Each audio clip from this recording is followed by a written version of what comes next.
I want to talk about how I handle the leash with Archie and how I want you to work on heeling with him.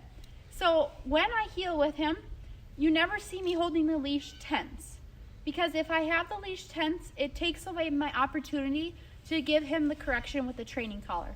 And all I mean by that is with the training collar, when it's relaxed on him, he doesn't really notice it.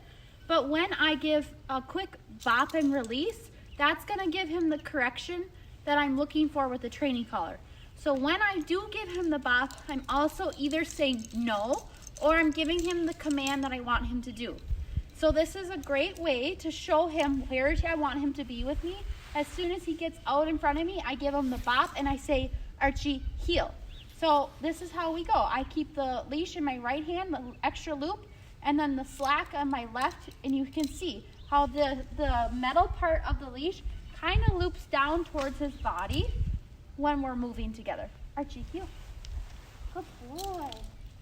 Archie, sit. Good boy, Archie. Good boy. So you hear how I kind of talk to him, but most part, my shoulders are up. I'm in control. I'm showing him that I'm the leader, and I always want him to sit when we stop so that he's learning kind of a little bit of safety manners. So a great way to establish what heel means with you and Archie is when you're going, if he keeps going in front of you, do a little loop. Archie, heel. Archie, heel. Good boy. I'm kind of talking to him. I'm patting my leg. Archie, Archie, heel. Archie, heel. Good boy. Good boy. Sit. So if he keeps trying to kind of get out in front of you, keep having to give him that correction, do a little loop, do a figure eight. Kind of show him, you don't know where we're going, I do. Come on. So you see how he's starting to look up at me?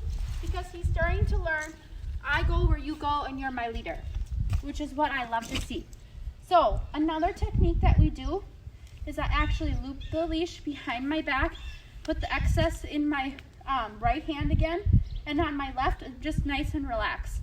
This way the training collar is working naturally with my leg, so it's giving him the correction every time he gets too far in front of me. So he's really starting to sense where to be with me when we're walking. Archie, are you ready? Come on, baby. So you see how he does really good with this. So if he was to keep kind of getting too far ahead, I would say heel when I feel the correction happening. But if he kind of gets a little behind me, that's okay. The main thing is I want him to learn that he's not leading us, but that I'm leading him.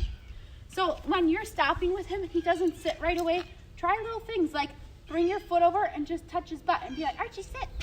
Archie, sit. Good boy. Yeah, you did so good. It's so important to remember to say good boy to him. Not just the correction, not just the command, but good boy. Tell him when you love what he's doing. And make sure that he understands what that sounds like from you. That he's hearing his name, he's hearing praise, but he also knows what your no's sound like when he's not doing it correct. When I'm like, Archie, no, come here, good boy, sit. You see how already he's really learning my tone of voice with him? I really encourage you to talk to him and establish what those two tones are.